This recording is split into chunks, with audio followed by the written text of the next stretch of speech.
Assalamualaikum warahmatullahi wabarakatuh.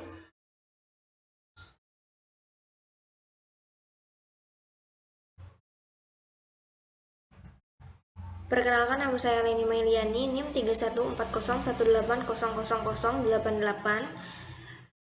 untuk memenuhi nilai ulangan akhir semester pada mata kuliah akuntansi keuangan pemerintah. Di sini saya mendapatkan soal tentang akuntansi investasi.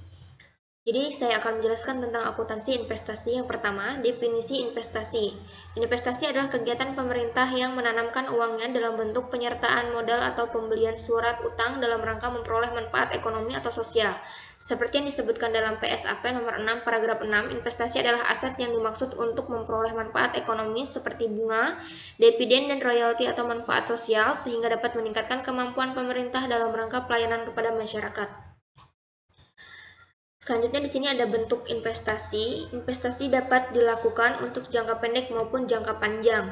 Investasi jangka pendek dilakukan pada pasar uang, sedangkan investasi jangka panjang dilakukan pada pasar modal. Investasi pemerintah biasanya dilakukan dalam bentuk deposito, sertifikat Bank Indonesia, surat utang, dan obligasi BUMN atau BUMD. Penyertaan pada BUMN atau BUMD atau penyertaan pada badan usaha lainnya. PSAP nomor 6 paragraf 8 menyebutkan terdapat beberapa jenis investasi yang dapat dibuktikan dengan sertifikat atau dokumen ini yang serupa. Hakikatnya, suatu investasi dapat berupa pembelian surat utang baik jangka pendek maupun jangka panjang, obligasi serta instrumen ekuitas lainnya ataupun saham. Klasifikasi investasi, di sini ada tabelnya. Investasi itu dibagi menjadi dua, investasi jangka panjang dan jangka pendek.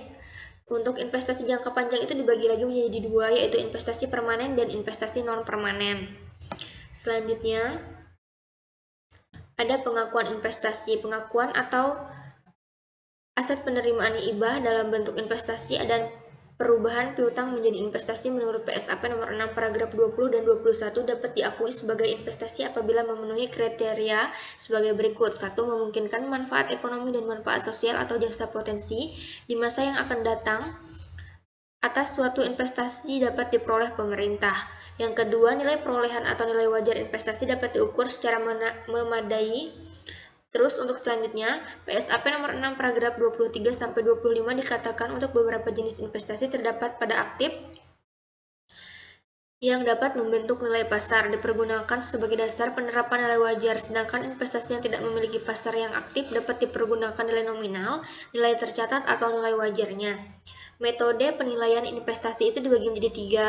Yang pertama metode biaya, yang kedua metode ekuitas, yang ketiga adalah metode nilai bersih yang dapat direalisasi.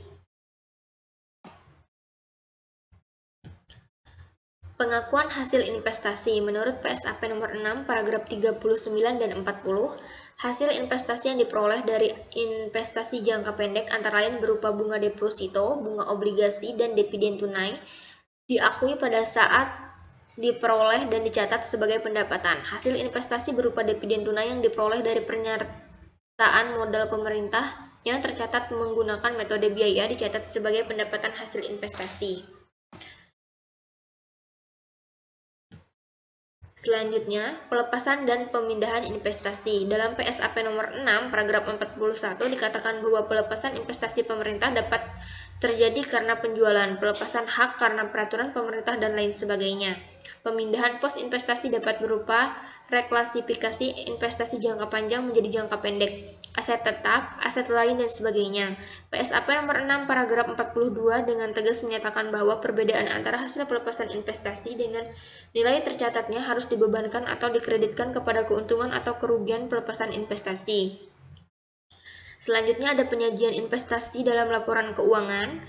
Komite Standar Akuntansi Pemerintah menyebutkan investasi disajikan sesuai dengan klasifikasi investasi. Investasi jangka pendek disajikan dalam pos aset lancar di neraca, sedangkan jangka panjang disajikan di pos investasi jangka panjang. Prosedur akuntansi investasi itu dibagi menjadi dua, investasi non permanen dan investasi permanen. Sekian penjelasan singkat dari saya.